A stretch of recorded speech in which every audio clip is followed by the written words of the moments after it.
हरि ओम तत्सत। हरि ओम तत्सत। हरि ओम तत्सत। ओम श्री राधा कृष्णाभ्याम नमः। ओम श्री गुरुभ्यो नमः। ओम श्री गणेशाय नमः। मनोजवं मारुततुल्यवेगं जितेन्द्रियं बोधिमतां वरिष्ठं वात्मजं वानरयूथमुख्यं श्रीरामदूतं शरणं प्रपद्ये। श्रीरामदूतं शरणं प्रपद्ये। श्रीरामदूतं शरणं प्रपद्ये।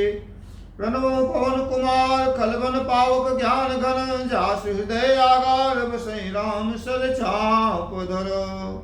जय जय श्री सीतारामचंद्र भगवान की जय।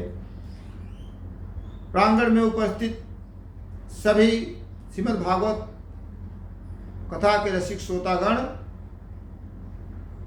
आप सबका मैं अखिलेश मिश्रा हार्दिक स्वागत और अभिनंदन करता हूँ। आप सब पर भगवान की विशेष कृपा है, क्योंकि बिनु सत्संग विवेक न होई, राम कृपा बिन सुलभ न सोई। बिनु सत्संग विवेक न होई, राम कृपा बिन सुलभ न सोई। नहीं सरे आवत अति कठिनाई, राम कृपा बिनु आई न पाई। नहीं सरे आवत अति कठिनाई, राम कृपा बिनु आई न पाई। राम कृपा नासई सब रोगा, जय विधि होई राम संयोग। श्री राम जय राम जय जय राम। श्री राम जय राम जय राम। श्री राम जय राम जय जय राम। श्री सीतारामचंद्र भगवान की जय। श्रीमद् भागवत आज हम सब लोग यहाँ पर एकत्रित हुए हैं। श्रीमद् भागवत महापुराण के प्रथम भाग के तृतीय स्कंद के सप्तमों अध्याय के अंतर्गत विदुर जी के बहुत सारे प्रश्न हैं। श्री सुखदेव जी कहते हैं कि मैत्रेय जी का यह भाषण सुनकर के बुद्धिमान व्यास नंदन विदुर जी ने उन्हें अपनी वाणी से प्रसन्न करते हुए कहा,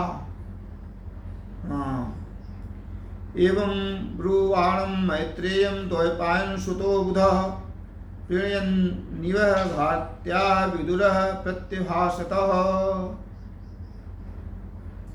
विदुर जी ने पूछा, ब्रह्मन भगवान तो शुद्ध बोध स्वरूप निर्विकार निर्गुण है, उनके साथ लीला से भी गुण और क्रिया का संबंध कैसे हो सकता है। बालक में तो कामना और दूसरों के साथ खेलने की इच्छा ही रहती है, इसी से वे खेलने के लिए प्रश्न करता है। क्योंकि भगवान तो स्वतः नित्य तृप्त है, पूर्ण काम है, सर्वदा असंग है, वे क्रीड़ा के लिए क्यों संकल्प करेंगे। सज्जनों, माताओं, बहनों, यहाँ पर उपस्थित हम सभी लोग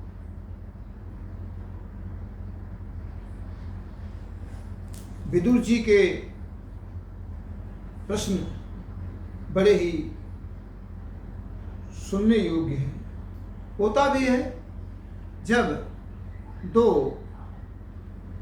धर्मरागी धर्मनिष्ठ व्यक्ति आपस में मिलते हैं तो संसार की बातें नहीं करते, तो कौन सी बात करते हैं? वो भगवान और भक्त के विषय में ही बात करते हैं। तो बहुत सारे प्रश्न पूछे। विदुर जी ने पहला प्रश्न उनसे करते हैं कि भगवान तो स्वतः नित्य और पूर्ण काम और सर्वदा असंग हैं, वे क्रीड़ा के लिए क्यों संकल्प करेंगे। इसके बाद भगवान ने अपनी गुणमयी माया से जगत की रचना की है, उसी से वे इसका पालन भी करते हैं, संहार भी करेंगे। जिसके ज्ञान का देह काल अथवा अवस्था से अपने आप में या किसी दूसरे निमित्त से भी कभी लोप नहीं होता, उनका माया के साथ किसी प्रकार संयोग हो सकता है। एकमात्र भगवान समस्त क्षेत्रों में साक्षी रूप से विद्यमान रहते हैं। विदुर जी ने साथ साथ यह भी प्रश्न किया कि संसार में प्राणी कितने प्रकार के हैं। संसार में प्राणी कितने प्रकार के हैं, तो इसमें बताने का प्रयास किए कि संसार में जो प्राणी हैं वो 4 प्रकार के हैं। कितने प्रकार के हैं? 4 प्रकार के। पहला जरायुज, ध्यान से सुनिएगा। हम लोग कहते हैं ना कभी कभी यहाँ पर बैठकर, ये संसार में तो असंख्य प्राणी हैं, कैसे किसी विषय में जानकारी होगी? नहीं, हमारा शास्त्र जो कहता है, जो शास्त्र सम्मत है, वही नीति है, उसी का आधार चलना चाहिए। शास्त्र कहता है संसार में प्राणी केवल 4 प्रकार के। पहला जरायुज, दूसरा स्वेदज, तीसरा अंडज, चौथा उद्दिज। इसी 4 प्रकार के प्राणी संसार में सदैव आपको मिलेंगे। और विभिन्न प्रकार के प्रश्नों का यहाँ पर झड़ी लगा देते हैं। कहते हैं कि यहाँ प्रश्न करते हैं कि दान, तप तथा इष्ट और पूर्व कर्म का क्या फल है। और प्रश्न करते हैं प्रवास और आपत्ति के समय मनुष्य का क्या धर्म है। निष्पाप मैत्री जी, धर्म के मूल कारण श्री जनार्दन भगवान किस आचरण से संतुष्ट हैं, वे किन पर अनुग्रह करते हैं, ये सब वर्णन करिए। मनुष्यों को ज्ञान, भक्ति अथवा वैराग्य की प्राप्ति अपने आप तो हो नहीं सकती, क्योंकि श्रीमद् भागवत महापुराण, श्री का अर्थ है अबचल लक्ष्मी, श्रीमद्, श्री का अर्थ सुखदेव जी बताते हैं कि कई अर्थ हैं, कुछ अर्थ का जिक्र हम आप लोग यहाँ करेंगे।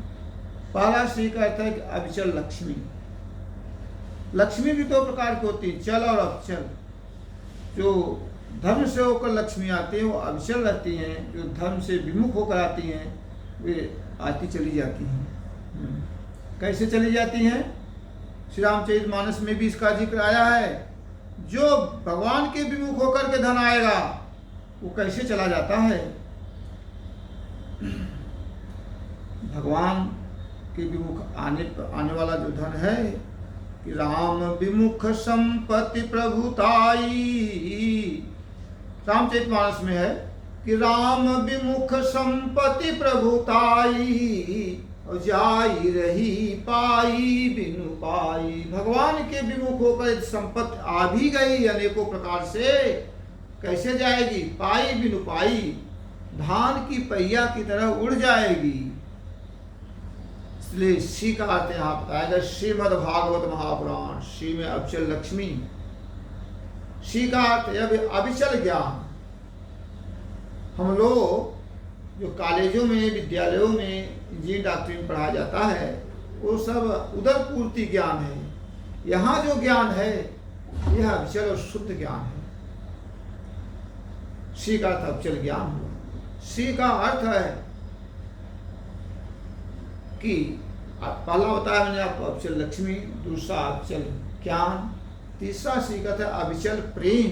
प्रेम भी वो है जो नित्य श्रीमद् भागवत कथा कहता है, जो सुनता है, जिसके यहाँ भगवान संत ब्राह्मण आते रहते हैं, कथा होती रहती है, भजन कीर्तन होता रहता है, उसके जीवन में सदैव लक्ष्मी बनी रहती है। भगवान कृपाल, भगवान वहाँ रहते हैं।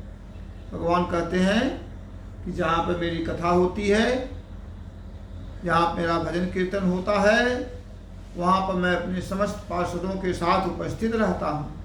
तो अब बताइए सज्जनों, माताओं, बहनों, जब भगवान जहाँ पर स्वयं रहेंगे तो वहाँ तो लक्ष्मी अपने आप रहेंगी, और वो अबचल लक्ष्मी रहेंगी, तो कभी जाने वाली नहीं है। सुखदेव जी कहते हैं, दादा परीक्षित के राजन, जब कुरुश्रेष्ठ विदुर जी ने मुनिवर मैत्रेय जी से प्रकार पुराण विषय प्रश्न किए, तब भगवत चर्चा के लिए प्रेरित किए जाने के कारण वे प्रसन्न हुए और मुस्कुराकर उनसे कहने लगे उन्हीं व्यक्तियों का इस पृथ्वी पर जीना धन्य है जो सदैव भगवान की अनंत रूप, अनंत लीला, अनंत गुण, अनंत नाम की चर्चा करते रहे। उसे भगवान के तो कितना रूप लीला है उसका तो कोई वर्णन ही नहीं है। जो जहाँ तक समझ पाया वहाँ तक कहा। फिर भी 4 का बात बोलते हैं, रूप, लीला, धाम और नाम, भगवान का रूप, भगवान की लीला, भगवान का रूप, भगवान का धाम, भगवान का नाम, चारों को भगवान ने बुलाया।